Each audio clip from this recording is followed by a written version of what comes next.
ಸ್ನೇಹಿತರೆ ನಮಸ್ಕಾರ. ಇವತ್ತು ನಿಮ್ಮನ್ನು ನಾನೊಂದು ಸನ್ನಿಧಾನಕ್ಕೆ ಕರ್ಕೊಂಡ್ಬಂದಿದ್ದೀನಿ. ನಾವಿವತ್ತು ಬಂದಿರೋ ಸನ್ನಿಧಾನ ಶ್ರೀ ಸಿದ್ಧಿವಿನಾಯಕ ಸ್ವಾಮಿ ದೇವಸ್ಥಾನ ಚಂಡಿಕಾವನ ಅಂಥೇಳಿ. ಇದು ಸಿದ್ದಾಪುರದಿಂದ ನಾವು ಏನು ಸಾಗರ ಅಥವಾ ಶಿವಮೊಗ್ಗ ಹೋಗುವಂಥ ರೋಡಲ್ಲಿ ಘಾಟಿಯಲ್ಲಿ ನಡುವಲ್ಲಿ ಬರುವಂಥ ಒಂದು ದೇವಸ್ಥಾನ. ಸ್ನೇಹಿತರೆ, ಇದು ಹುಲಿಕಲ್ ಘಾಟಿ ಅಂತೇಳಿ ಈ ಘಾಟಿ ಹೆಸರು. ನಾವು ಇವತ್ತು ಈ ದೇವಸ್ಥಾನ ಹೋಗುವ. ಇಲ್ಲಿ ಏನು ವಿಶೇಷ ಇದೆ ಅಂತೇಳಿ ತಿಳ್ಕೊಳ್ಳೋಣ. ನೋಡಿ, ಮೆಟ್ಲು ಇಳ್ಕೊಂಡು ಹೋಗ್ಬೇಕು ಮಾತ್ರ. ದೇವಸ್ಥಾನ ಅಷ್ಟು ಗುಂಡಿಯಲ್ಲಿದೆ. ಎಷ್ಟು ಚೆನ್ನಾಗಿ ಕಾಣ್ತದೆ ನೋಡಿ. ಅಷ್ಟು ದೂರದಲ್ಲಿ ಗುಂಡಿಯಲ್ಲಿರುವಂಥದ್ದು ಈ ದೇವಸ್ಥಾನ. ನಾವು ಇಲ್ಲಿಗೆ ಹೋಗಿ ಅಲ್ಲಿ ವಿಶೇಷತೆಯನ್ನು ಏನಂತ ಕೇಳ್ಕೊಂಬರೋಣ. ಸ್ನೇಹಿತರೆ, ನಾವೀಗ ಕೆಳಗೆ ಬಂದ್ವಿ. ದೇವರ ದರ್ಶನ ಸಹ ಆಯಿತು. ಹಾಗೆಯೇ ಪಕ್ಕದಲ್ಲಿರುವಂಥ ನಾಗನ ದರ್ಶನ ಸಹ ನಾವು ಮಾಡಿದ್ವಿ. ಇವಾಗ ನಾನು ನಿಮಗೆ ಇಲ್ಲಿಯ ಗಣಪತಿಯ ದರ್ಶನವನ್ನು ಮಾಡಿಸ್ತೀನಿ. ಹಾಗೆಯೇ ಇಲ್ಲೊಂದು ವಿಶೇಷತೆ ಇದೆ. ಏನು ವಿಶೇಷತೆ ಅಂತಂದರೆ, ಆ್ಯಕ್ಚುಲಿ ಇದು ಬಂದು ಗಣಪತಿಯ ಸನ್ನಿಧಾನ ಮಾತ್ರ. ಇನ್ನು ಚಂಡಿಕಾ ದೇವಿಯ ಸನ್ನಿಧಾನ ಸಹ ಇದೆ ಅಂತೆ. ಅದು ಸ್ವಲ್ಪ ಮೇಲೆ ಇರುವಂಥದ್ದು. ನಮ್ಗೆ ಗೊತ್ತಿಲ್ಲ, ನಾವು ಬೋರ್ಡ್ ನೋಡಿದ್ವಿ, ಕೆಳಗೆ ಬಂದ್ವಿ. ಆದರೆ ಅರ್ಚಕರ ಹತ್ರ ಕೇಳಿದಾಗ ಹೇಳಿದ್ರು ಇದು ಕೇವಲ ಗಣಪತಿಯ ಸನ್ನಿಧಾನ, ಇದಕ್ಕೆ ಸಂಬಂಧಪಟ್ಟ ಹಾಗೆ ಚಂಡಿಕಾ ದೇವಿಯ ಸನ್ನಿಧಾನ ಮೇಲ್ಗಡೆ ಇದೆ ಅಂತ ಹೇಳಿದ್ರು. ಹಾಗಾಗಿ ಈ ದೇವಸ್ಥಾನಕ್ಕೆ ಹೇಗೂ ಬಂದಿದ್ದೀವಿ, ನಿಮ್ಗೆ ಸಹ ತೋರಿಸೋಣ ಅಂತ ಹೇಳಿ. ಇನ್ನೊಂದು ನನಗೆ ಇಲ್ಲಿ ವಿಶೇಷ ನಾನು ಗಮನಿಸಿದ್ದೇನಂತಂದರೆ, ಇಲ್ಲಿ ದೇವರ ಮೂರ್ತಿನ ನೋಡಿ, ಒಂದು ಬಂಡೆ, ಆ ಬಂಡೆಯ ನಡುವಲ್ಲಿ ಗಣಪತಿಯ ಮೂರ್ತಿಯನ್ನು ಕೆತ್ತನೆ ಮಾಡಲಾಗಿದೆ.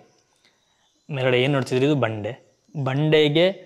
ಬಂಡೆಯಲ್ಲೇ ಒಂದು ಕೆತ್ತನೆಯನ್ನು ಮಾಡಿರುವಂಥದ್ದು. ಅಂದರೆ ಮೂರ್ತಿ ಅಂತ ಹೇಳಿ ನಾವು ಏನು 360 ಆಗಿ ನೋಡ್ಲಿಕ್ಕೆ ಹೋದರೆ ಆ ರೀತಿಯಾಗಿಲ್ಲ. ಇದು ಒಂದು ಭಾಗವನ್ನು ಮಾತ್ರ ಗಣಪತಿಯ ಆ ಮೂರ್ತಿಯನ್ನು ಮಾಡಿ ಹಿಂದ್ಗಡೆ ಆ ಬಂಡೆಯನ್ನು ಹಾಗೆ ಇಡಲಾಗಿದೆ. ಇದಕ್ಕೊಂದು ಕತೆ ಇರಬಹುದು. ನಾನು ನಿಮಗೆ ಆ ಕಥೆಯನ್ನು ಮೇಲೆ ಹೋಗಿ ಅಲ್ಲಿ ಅರ್ಚಕರ ಹತ್ರ ಕೇಳಿ ನಿಮ್ಗೆ ನಾನು ತಿಳಿಸ್ತೀನಿ. ಯಾಕಂದರೆ ಇದರ ಮೂಲ ಸ್ನಾನ ಅಲ್ಲಿರೋದ್ರಿಂದ ನಾವು ಅಲ್ಲಿ ಹೋಗಿ ಇದರ ಕಥೆಯನ್ನು ತಿಳಿಸೋದು ತುಂಬ ಉತ್ತಮ ಅಂತ ನನ್ನ ಒಂದು ಅನಿಸಿಕೆ. ನಾವು ಮೂಲ ಸನ್ನಿಧಾನಕ್ಕೆ ಹೋಗಿ ಅಲ್ಲಿ ಇದರ ಕಥೆ ಏನಿದೆ, ಇಲ್ಲಿಯ ಇತಿಹಾಸ ಏನು, ಇಲ್ಲಿಯ ವೈಶಿಷ್ಟ್ಯತೆ ಏನು, ಪ್ರತಿಯೊಂದು ತಿಳಿಸ್ತೀನಿ. ಇನ್ನೊಂದು ನಾನು ನಿಮಗೆ ಹೇಳಬೇಕು ಅಂತಂದರೆ, ಇಲ್ಲಿಯ ವಾತಾವರಣ ತುಂಬ ಚೆನ್ನಾಗಿದೆ. ಆ್ಯಕ್ಚುಲಿ ಗಂಟೆ ಈಗ 10 ಕಾಲ ಆಯಿತು, ಆದರೂ ಚಳಿ ಇದೆ. ನಾವು ಬೇರೆ ಬೆಳಿಗ್ಗೆ ತಣ್ಣೀರು ಸ್ನಾನ ಮಾಡಿ ಬಂದ್ವಿ. ಹಾಗೆ ನಮ್ಮ ಸ್ವಲ್ಪ ಚಳಿ ಜಾಸ್ತಿ ಅಂತ ಅನಿಸ್ತಾ ಉಂಟು. ತುಂಬ ಕೂಲಾಗಿರುವಂಥ ಒಂದು ಪ್ಲೇಸು. ಹತ್ತದಲ್ಲಿ ರೋಡ್ ಇರೋದನ್ನು ಸ್ವಲ್ಪ ಹಾರ್ನ್ ಎಲ್ಲ ಕೇಳುತ್ತೆ ಬಿಟ್ಟರೆ ಬೇರೆ ಯಾವುದೇ ರೀತಿಯ ಒಂದು ಶಬ್ದ ಇಲ್ಲ. ಎಷ್ಟು ಚೆನ್ನಾಗಿದೆ ನೋಡಿ. ಸುತ್ತ ನೋಡುವಾಗಲೇ ಇಲ್ಲಿ ಸ್ವಲ್ಪ ಕೂತ್ಕೊಂಡು ಟೈಮ್ ಸ್ಪೆಂಡ್ ಮಾಡುವ ಅಂತ ಅನಿಸುತ್ತೆ, ಅಷ್ಟು ಚೆನ್ನಾಗಿದೆ. ಹಾಗೆ ದೇವಸ್ಥಾನ ಎದುರುಗಡೆ ಒಂದು ಕೆರೆ ನೀವು ನೋಡ್ಬೋದು ನೋಡಿ. ಇಲ್ಲಿ ಒಂದು ಸಣ್ಣದಾಗಿ ಒಂದು ಕೆರೆ ಇದೆ. ಈ ಕೆರೆಯ ಬಗ್ಗೆ ಎಲ್ಲದನ್ನು ಸಹ ನಾನು ಮೇಲೆ ಹೋಗಿ ಅಲ್ಲಿ ಕೇಳಿ ನಾನು ನಿಮಗೆ ತಿಳಿಸ್ತೀನಿ. ಸ್ನೇಹಿತರೆ, ಹಾಗೆ ತಡ ಯಾಕೆ, ನಾವು ಅಲ್ಲಿಗೆ ಹೋಗಿ ಆ ಸನ್ನಿಧಾನವನ್ನು ಸಹ ನೋಡೋಣ. ಸ್ನೇಹಿತರೆ, ನಾನು ಆ ಕ್ಷೇತ್ರದಿಂದ ಈ ಕ್ಷೇತ್ರಕ್ಕೆ ಈಗ ಬಂದಿದ್ದೀನಿ. ಇದು ಸಹ ಚಂಡಿಕಾವನ ಬಾಳೆಬರೆ ಅಂತೇಳಿ ಒಂದು ಸ್ಥಳದ ಹೆಸರು. ನಾನು ನಿಮಗೆ ಆವಾಗಲೇ ಹೇಳಿದಾಗಿದ್ದು ಸಿದ್ದಾಪುರದಿಂದ ತೀರ್ಥಹಳ್ಳಿ ಹೋಗುವಂತಹ ಘಾಟಿಯಲ್ಲಿ ಬರುವಂತಹ ಒಂದು ಕ್ಷೇತ್ರ. ಇಲ್ಲಿ ಸಹ ತುಂಬ ವಿಶೇಷತೆ ಇದೆ ಅಂತ ಹೇಳಿ ನಾನು ಕೇಳ್ಪಟ್ಟೆ. ಈ ಕ್ಷೇತ್ರವನ್ನು ಸಹ ನಿಮ್ಮನ್ನ ತೋರಿಸ್ತೀನಿ. ಹಾಗೆಯೇ ಈ ಕ್ಷೇತ್ರದಲ್ಲಿ ಒಂದು ವಿಶೇಷಗಳನ್ನು ಏನು ಅನ್ನೋದನ್ನ ಸಹ ಇಲ್ಲಿ ಇರುವಂತಹ ಅರ್ಚಕರು ಅಥವಾ ಯಾರು ಮುಖ್ಯಸ್ಥರು ಇರ್ತಾರೋ ಅವ್ರ ಹತ್ರ ನಾವು ಕೇಳಿ ನಿಮ್ಮನ್ನು ತಿಳಿಸ್ತೀನಿ. ನಾವು ಮೊದಲಿಗೆ ದೇವರ ದರ್ಶನ ಮಾಡ್ಕೊಂಬರೋಣ. ಬನ್ನಿ, ನಾವು ದೇವರ ದರ್ಶನವನ್ನು ಮಾಡೋಣ. ನಾವು ಒಳಗೆ ಪ್ರವೇಶಿಸಿದಾಗ ನಮಗೆ ಮೊದಲು ಕಾಣುವಂಥದ್ದು ಚಂಡಿಕಾ ದೇವಿಯ ದರ್ಶನ ಆಗುತ್ತೆ. ಇಲ್ಲಿ ಏನಿದೆಯೋ ಇದು ಚಂಡಿಕಾ ದೇವಿ ಸಂಪೂರ್ಣವಾಗಿ ಹೂವಿನ ಅಲಂಕಾರದಲ್ಲಿ ತುಂಬ ಸುಂದರವಾಗಿ ಕಾಣುವಂತಹ ಒಂದು ದೇವಿ.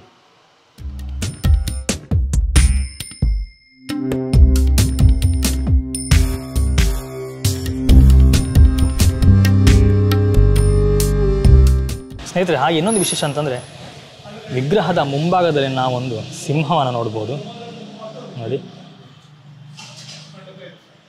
ಸಿಂಹ ಎಷ್ಟು ಚೆನ್ನಾಗಿದೆ ಅಂತಂದರೆ ಎದ್ದು ಬಂದ ಹಾಗೆ ಕಾಣ್ತದೆ, ಅಷ್ಟು ಸುಂದರವಾಗಿ ಕೆತ್ತನೆ ಮಾಡಲಾಗಿದೆ. ಹಾಗೆಯೇ ಚಂಡಿಕಾ ದೇವಿಯ ಎಡಭಾಗದಲ್ಲಿ ಭದ್ರಕಾಳಿಯ ಸನ್ನಿಧಾನವನ್ನು ಸಹ ನಾವು ನೋಡಬಹುದು.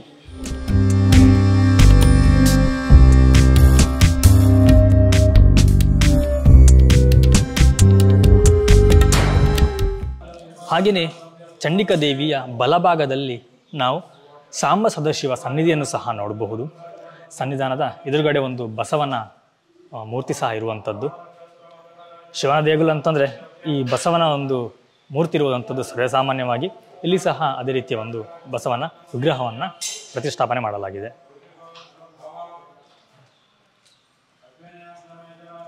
ಹಾಗೆಯೇ ಚಂಡಿಕಾ ದೇವಿಯ ಎಡಭಾಗದಲ್ಲಿ ಭದ್ರಕಾಳಿಯ ಸನ್ನಿಧಾನವನ್ನು ಸಹ ನಾವು ನೋಡಬಹುದು.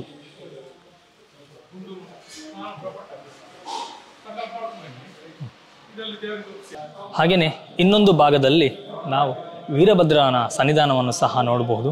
ನಾವಿಲ್ಲಿ ಬಂದಾಗ ಒಂದೇ ಕ್ಷೇತ್ರದಲ್ಲಿ ಸುಮಾರು 5 ದೇವರುಗಳ ನಾವು ದರ್ಶನವನ್ನು ಮಾಡಿ ಪುಣ್ಯವನ್ನು ಪಡಿಬಹುದು ಸ್ನೇಹಿತರೆ. ಹಾಗೆಯೇ ವೀರಭದ್ರನ ಹಿಂಭಾಗದಲ್ಲಿ ಅಥವಾ ನಾವು ವೀರಭದ್ರನ ಎಡಭಾಗ ಅಂತಲೇ ಹೇಳಬಹುದು. ಹಾಗೆ ಬಂದಾಗ ನಾವಿಲ್ಲಿ ಶ್ರೀ ಮಹಾವಿಷ್ಣುವಿನ ಸನ್ನಿಧಾನವನ್ನು ನಾವಿಲ್ಲಿ ದರ್ಶನ ಮಾಡಬಹುದು. ಸ್ನೇಹಿತರೆ, ನಾವಿವತ್ತು ಈ ಕ್ಷೇತ್ರ ಬಂದಿದ್ದೇವೆ. ಹಾಗೆಯೇ ಈ ಕ್ಷೇತ್ರದ ಧರ್ಮದರ್ಶಿ ಈ ಕ್ಷೇತ್ರದ ಧರ್ಮದರ್ಶಿಗಳಿದ್ದಾರೆ. ಅವ್ರ ಜೊತೆ ಮಾತಾಡಿ ಈ ಕ್ಷೇತ್ರದ ಬಗ್ಗೆ ಸಂಪೂರ್ಣ ಮಾಹಿತಿ ನಾನು ತಿಳಿಸ್ಕೊಡ್ತೀನಿ. ಮೊದಲಿಗೆ ನಮ್ಮ ಚಾನಲ್ಗೆ ಸರ್ ನಾನೊಂದು ವೆಲ್ಕಮ್ ಮಾಡ್ಕೊಡ್ತೀನಿ. ಸರ್ ನಮಸ್ತೆ. ಭಟ್ರೆ, ನನಗೊಂದು ಈ ಕ್ಷೇತ್ರದ ಇತಿಹಾಸವನ್ನು ತಿಳಿಸ್ಕೊಡಿ. ಯಾಕಂದರೆ ಪ್ರತಿಯೊಂದು ಕ್ಷೇತ್ರಕ್ಕೆ ಹೋದಾಗ ಒಂದು ಇತಿಹಾಸ ಅಂತ ಇರುತ್ತೆ, ಹಾಗೆ ಒಂದು ಕ್ಷೇತ್ರ ಮಹಿಮೆ ಮಹಾತ್ಮೆ ಅಂತಿರುತ್ತೆ. ಹಾಗೆಯೇ ಈ ಕ್ಷೇತ್ರದ ಬಗ್ಗೆ ಒಂದು ಸ್ವಲ್ಪ ಇತಿಹಾಸ ತಿಳಿಸ್ಕೊಟ್ರೆ ಮೊದಲು ನೀವು ಪರಿಚಯ ಮಾಡಿಕೊಡಿ. ನನ್ನ ಹೆಸರು ಮೋಹನ್ ಎಂಬ್ಯಾಳ್. ನಾವು ಮೂಲದ ಕೇರಳದವರು. ಇದು ನಮ್ಮ ತಂದೆಯವರು ಮಾಡಿರೋದು. ತಂದೆಯವರು ಇಲ್ಲಿ ಲಾರಿ ಡ್ರೈವರ್ ಆಗಿದ್ದವರು. ಅವರು 1957ರಲ್ಲಿ ಈ ಸಣ್ಣ ಗಾಡಿಯಲ್ಲಿ ಸಾಮಾನು ಸಾಗಿಸ್ಬೇಕಾದ್ರೆ ಒಂದು ದಿವಸದಲ್ಲಿ ಗಾಡಿ ಹಾಳಾಗಿ ನಿಂತ್ಕೊಂಡು ಅಲ್ಲಿಂದ ಅವರಿಗೆ ದೇವಿ ಪ್ರತ್ಯಕ್ಷವಾಗಿ ನೀನು ನನ್ನ ಸ್ಥಾಪನೆ ಮಾಡಬೇಕು, ನಿನ್ನ ಪೂರ್ವಜನ್ಮದ ಫಲ ಇದು ಹೇಳಿ ಆ ಸಮಯದಲ್ಲಿ ಇದು ಮೈಸೂರು ಸ್ಟೇಟ್ ಆಗಿರ್ತದೆ, ಆ ಕಡೆ ಮಡ್ರಾಸ್ ಸ್ಟೇಟ್ ಆಗಿರ್ತದೆ. ಆ ಟೈಮ್ನಲ್ಲಿ ದೇವಿಯ ಒಂದು ಚೌಡಿ ಎಂದು ಹೇಳಿ ಎಂಬ ಆ ಕಲ್ಲಿಗೆ ದೀಪ ಹಚ್ಚಿ ಹೋಗ್ತಾರೆ. ಪುನಃ 61ರಲ್ಲಿ ಪುನಃ ದೇವಿ ಪ್ರತಿಷ್ಠಾಪನೆ ಮಾಡ್ತಾರೆ. ಆ ಪ್ರತಿಷ್ಠಾಪನೆ ನೋಡಬೇಕಾದ್ರೆ ಅಷ್ಟಮಂಗಲ ಇಟ್ಟು ನೋಡಬೇಕಾದ್ರೆ ಅದು ಮೈಸೂರು ರಾಜರ ಅರಮನೆ ದೇವಿ ಅಂತೇಳಿ ಕಂಡು ಬಂತು. ಹಾಗೆ ಅದನ್ನು ಅವರು ಪುನಃ 61ರಿಂದ ಅನ್ನದಾನ ಬಿಡದೆ ಮಾಡ್ತಾ ಬಂದಿದ್ದು. ಅನ್ನದಾನ, ಆಮೇಲೆ ವಸ್ತ್ರದಾನ, ಆಮೇಲೆ 3 ಹೊತ್ತು ಪೂಜೆ, ತ್ರಿಕಾಲ ಪೂಜೆ ದೇವಿಗೆ ಮಾಡ್ತಾ ಬಂದು, ಆಮೇಲೆ ದೇವಿಯ ಪಕ್ಕದಲ್ಲಿ ಈಶ್ವರ, ವೀರಭದ್ರ, ಮಹಾವಿಷ್ಣು ಮತ್ತು ಇಲ್ಲಿ ಸಿಕ್ಕಿದಂಥ ಗುರುಪಾದ ಇತ್ಯಾದಿಗಳೆಲ್ಲ ಇಲ್ಲಿ ಪ್ರತಿಷ್ಠಾಪನೆ ಮಾಡಿದೆ. ಅಲ್ಲದೆ ಗಣಪತಿ ದೇವಸ್ಥಾನ ಎಷ್ಟೋ ವರ್ಷ 300 ವರ್ಷ ಇತಿಹಾಸ ಇದ್ದ ಗಣಪತಿ ದೇವಸ್ಥಾನ ಇಲ್ಲಿ ಕೆಳಗೆ ಉಂಟು. ಅದು ಪೂರ್ವಿಕರ ಕಾಲದಲ್ಲಿ ಸಿಕ್ಕಿದ್ದು. ಅದು ಸಹ ನಾವು ಇವತ್ತಿಗೆ ನಡೀತ ಪ್ರಥಮ ಪೂಜೆ ಅಲ್ಲಿಗೆ ಮಾಡ್ತಾ ಇದ್ದೇವೆ. ಅದು ನಡ್ಕೊಂಡು ಬರ್ತಾ ಇದ್ದೇವೆ. ಹಂಗೆ ಎಲ್ಲ ಭಕ್ತಾದಿಗಳು ಮಧ್ಯಾಹ್ನ ಹೊತ್ತಿಗೆ ಈ ದೇವಿ ಪ್ರಸಾದ ಸ್ವೀಕಾರ ಮಾಡಿ ಹೋಗ್ತಾರೆ. ಇಷ್ಟು ಈ ದೇವಿಯ ಒಂದು ಮಹಿಮೆ. ಬಟ್ರೆ ಹಾಗೇನೆ ಈಗ ಇಲ್ಲಿ ಬರುವವರಿಗೆ ಒಂದು ಪೂಜೆ ಒಂದು ಸಮಯ ಅಂತಿರುತ್ತೆ. ಯಾವ ಸಮಯದಲ್ಲಿ ಬರಬೇಕಾಗುತ್ತೆ? ಬೆಳಿಗ್ಗೆ 5 ಗಂಟೆಯಿಂದ ಪೂಜೆ ಶುರುವಾಗುತ್ತದೆ. ಶುರುವಾದ ಪೂಜೆ ಅದು 9 ಗಂಟೆವರೆಗೆ ಪೂಜೆ ನಡೀತಾ ಇರ್ತದೆ. ಆಮೇಲೆ 9 ಗಂಟೆಗೆ ಮಂಗಳಾರತಿ ಆಗಿ ಭಕ್ತಾದಿಗಳ ದರ್ಶನ ಅವಕಾಶ ಕೊಡ್ತೇವೆ. ಆಮೇಲೆ 2 ಗಂಟೆಗೆ ಬಾಗಿಲಾಗ್ತೇವೆ. ಪುನಃ 4 ಗಂಟೆಗೆ ಬಾಗಿಲು ತೆಗೆದು ದೇವಿ ದರ್ಶನಕ್ಕೆ ಅವಕಾಶ ಮಾಡಿ ಕೊಡ್ತೇವೆ. ಅದು 8 ಗಂಟೆಗೆ ಇದು ಕ್ಲೋಸ್ ಮಾಡ್ತೇವೆ. ಆಮೇಲೆ ರಾತ್ರಿಗೆ ಊಟದ ವ್ಯವಸ್ಥೆ ಇಲ್ಲ. ಮಧ್ಯಾಹ್ನ ಒಂದು ಭೋಜನ ಕೊಡ್ತೇವೆ ಈ ಮಧ್ಯೆ ಘಾಟಿಯಲ್ಲಿ. ಯಾಕಂದರೆ ಎಲ್ಲ ಟೈಮಿಗೂ ಜನ ಸಿಕ್ಕುವುದಿಲ್ಲ. ಎಲ್ಲ ಸಮಸ್ಯೆ ಒಳಗಿಂದ ಸ್ವಲ್ಪ ಸಮಸ್ಯೆ ಉಂಟು. ಯಾಕೆಂದರೆ ಮತ್ತೆ ರಾತ್ರಿ ಭಟ್ರೆ ಇರುವುದಿಲ್ಲ ಇಲ್ಲಿ.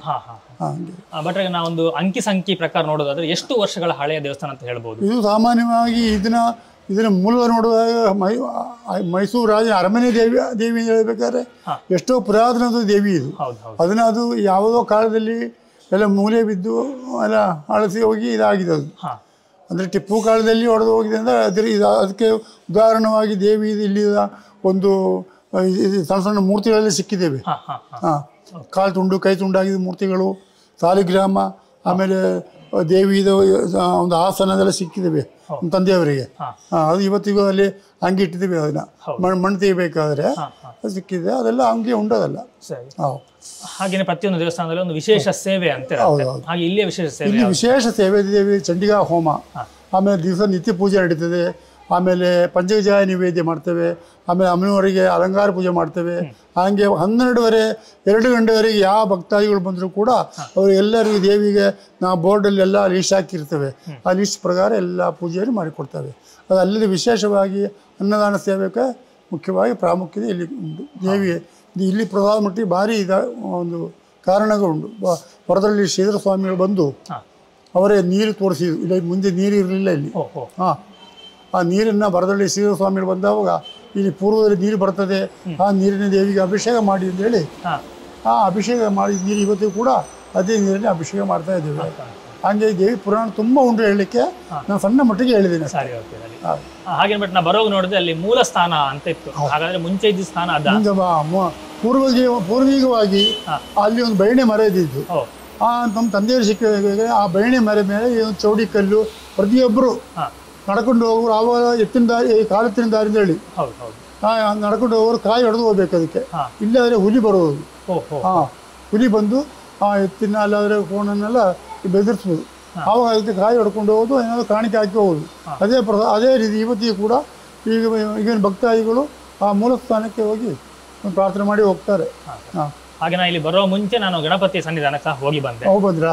ಅದು ಯಾಕೆ ಇಷ್ಟು ದೂರದಲ್ಲಿ ಇದೆ ಅಲ್ವಾ? ಅದು ದೇವಿಯ ಪಶ್ಚಿಮ ಭಾಗದಲ್ಲಿ, ದೇವಿ ಬಲಭಾಗದಲ್ಲಿ ಗಣಪತಿ. ಹಂಗಾಗಿ ಇಲ್ಲಿ ಗಣಪತಿ ಪ್ರತಿಷ್ಠಾಪನೆ ಮಾಡಲಿಲ್ಲ. ಅಲ್ಲಿ ಇರ್ಲಿಕ್ಕೆ ಹೋಗಿ ಈ ನಿಜವಾಗಿ ಈ ಅಗಸ್ತ್ಯರು ಪ್ರತಿಷ್ಠಾಪನೆ ಮಾಡಿದಂಥದ್ದು ಆ ಗಣಪತಿಯನ್ನ. ಆ ಗಣಪತಿಯನ್ನ ಒಂದು ಕಲ್ಲಿನ ಮೇಲೆ ಬಿಡಿಸಿದ್ದು ಚಿತ್ರ ಬಿಡಿಸಿದ ಕಾಣ್ತದೆ ನಮಗೆ. ಫಸ್ಟಿಗೆ 61ರಲ್ಲಿ ಸಿಕ್ಕಿ ನೋಡ್ಬೇಕಾದ್ರೆ ಸಣ್ಣ ಒಂದು ಆಕಾರ ಮಾತ್ರ ಕಂಡಿದೆ. ಈಗ ಬೆಳೆದು ಬೆಳೆದು ಬೆಳೆದು ಬೆಳೆದು ಹಂಗೆ ಆಗಿದೆ. ಬೆಳೀತಾ ಉಂಟು. ಇವತ್ತಿಗೆ ನಾವು ಫಸ್ಟಿಗೆ ನಾವು ಆಂಜನೇಯ ಅಂತ ತಿಳ್ಕೊಂಡೆ, ಕಡೆ ಇದು ಯಾವ ರೂಪ ಅಂತ ತಿಳ್ಕೊಳ್ಳಿದೆ. ಕಡೆ ಅಷ್ಟಮಂಗಲ್ ನೋಡ್ಬೇಕಾದ್ರೆ ಗಣಪತಿಯಿಂದಲೇ ಬಂತು. ಆದರೂ ಅದು ಗಣಪತಿ ನಮಗೆ ಕಂಡು ಬರಲಿಲ್ಲ. ಆ ಪ್ರಕಾರ ಪುನಃ ಅದು ಪೂಜೆ ಮತ್ತು ಹೋಮ ಇತ್ಯಾದಿಗಳಿಂದ ನಡೆದು ಬಂದಾವಾಗ ಇವಾಗ ಗಣಪತಿ ಆಕಾರ ಎಲ್ಲ ಕಂಪ್ಲೀಟ್ ಬಂದಿದೆ. ಯಾರು ಕೆತ್ತಿದಲ್ಲ, ಯಾರು ಕೆತ್ತಿರುವಂತ ಚಿತ್ರ ಅದು ಈಗ ಮೂಡಿ ಬರ್ತಾ ಉಂಟು. ಹಾಗೇನೆ ದೇವಸ್ಥಾನ, ಗಣಪತಿ ದೇವಸ್ಥಾನ ಎದುರುಗಡೆ ಒಂದು ಕೆರೆ ಇದೆ. ಏನಾದ್ರು ಇತಿಹಾಸ ಉಂಟು? ಅದು ಈ ಗಣಪತಿ ಇದ್ದೇ ಪ್ರಧಾನವಾಗಿ ಗಣಪತಿ ಇದ್ದಲ್ಲೆಲ್ಲ ಕೆರೆ ಇರ್ತದೆ. ಈ ಕೆರೆ ವಿಶೇಷವಾದ ಕೆರೆ. ಪುಂಜೆ ಅಭಿಷೇಕ ನೀರಲ್ಲಿ ತರ್ತಿತ್ತು, ದೇವಿ ಅಭಿಷೇಕಕ್ಕೆ ನೀರು ತರ್ತಿತ್ತು. ಈಗ ಸಮಯ ಅನಾನುಕೂಲ ಮತ್ತು ಬ್ರಾಹ್ಮಣರ ಅನಾನುಕೂಲದಿಂದ ನಾವು ಇಲ್ಲಿಂದ ಮೇಲಿಂದ ಅಭಿಷೇಕ ನೀರೇ ತಗೊಂಡು ದೇವಿಗೆ ಅಭಿಷೇಕ ಮಾಡ್ತಾ ಇದ್ದೇವೆ. ಶ್ರೀ ಸೂಕ್ತ, ಪುರುಷ ಸೂಕ್ತ ಎಲ್ಲ ಹೇಳಿ ದೇವಿಗೆ ಅಭಿಷೇಕ ಮಾಡಿ ಪೂಜೆ ಮಾಡಿ 12:45 1 ಗಂಟೆ ಮಹಾಪೂಜೆ ಆಗ್ತದೆ. ಮಹಾಪೂಜೆ ಆದಂದ್ರೆ ದೇವಿ ಪ್ರಸಾದ ಊಟ ಎಲ್ಲರಿಗೂ ಬಂದವರಿಗೆ ಅವರಿಗೂ ಅಂತ ಹೇಳಿ ಹಿಂದೂ, ಮುಸ್ಲಿಂ, ಕ್ರಿಶ್ಚಿಯನ್ ಎಲ್ಲರೂ ಬರ್ತಾರೆ. ಅದು ವಿಶೇಷ ಇಲ್ಲಿ. ಆಯ್ತು ಬಿಟ್ರೆ, ತುಂಬಾ ಮಾಹಿತಿನ ತಿಳಿಸ್ಕೊಟ್ರಿ. ಅನಂತ ನನ್ನ ಧನ್ಯವಾದಗಳು. ಹಾಗೆ ಇನ್ನೊಂದು ಹೇಳ್ಬೇಕು, ನಾನು ಬಂದಾಗಿಂದ ನೋಡ್ತಾ ಇದ್ದೀನಿ ತುಂಬಾ ಜನ ಬರ್ತಾರೆ, ಇವ್ರ ಹತ್ರ ಮಾತಾಡ್ತಾ ಇದ್ದಾರೆ, ಆಶೀರ್ವಾದ ಪಡೀತಾರೆ. ಇವರ ಸಮಾನವಾಗಿ ಕೂತ್ಕೊಂಡು ನಾನೊಂದು ಕೂತಿದ್ದೇನೆ ಅನ್ನೋದಕ್ಕೆ ನನ್ಗೊಂದು ಸ್ವಲ್ಪ ಮನಸ್ಸಿಗೆ ಒಂದು ಮುಜುಗಾರ ಅಂತ ಅಂದ್ರು. ಯಾಕಂದ್ರೆ ನಿಮ್ಮ ಸರಿಸಮಾನ ಕೂತಿದ್ದೀನಿ ನಾನು, ತಪ್ಪಾಗಿದ್ರೆ ಕ್ಷಮೆ ಇರಲಿ. ಸ್ನೇಹಿತರೆ, ಇವರ ಒಂದು ಸಂದರ್ಶನ ಕೇಳಿದ್ವಿ, ತುಂಬ ಮನಸ್ಸಿಗೆ ಖುಷಿ ಆಯಿತು. ನನ್ನ ಪರವಾಗಿ ಹಾಗೆ ನಿಮ್ಮ ಪರವಾಗಿ ನಾನು ಅನಂತರ ಧನ್ಯವಾದ ತಿಳಿಸ್ತಾ ಇದ್ದೀನಿ. ನಮಸ್ಕಾರ. ಸ್ನೇಹಿತರೆ, ಹಾಗೆ ಇನ್ನೊಂದು ಭಾಗದಲ್ಲಿ ನಾವು ಶ್ರೀ ಕೃಷ್ಣಾನಂದ ಯೋಗಿ ಅಥವಾ ಶ್ರೀ ಗುರು ಸನ್ನಿಧಿ ಅಂತ ಹೇಳಿ ನೋಡ್ಬೋದು. ಈ ಗುರು ಸನ್ನಿಧಿಯನ್ನು ಸಹ ಹೋಗಿ ಇಲ್ಲಿ ವಿಶೇಷತೆ ಏನು ಅಂತ ಸಹ ನಾವು ಜಸ್ಟ್ ಹೋಗಿ ನೋಡ್ಕೊಂಬರೋಣ.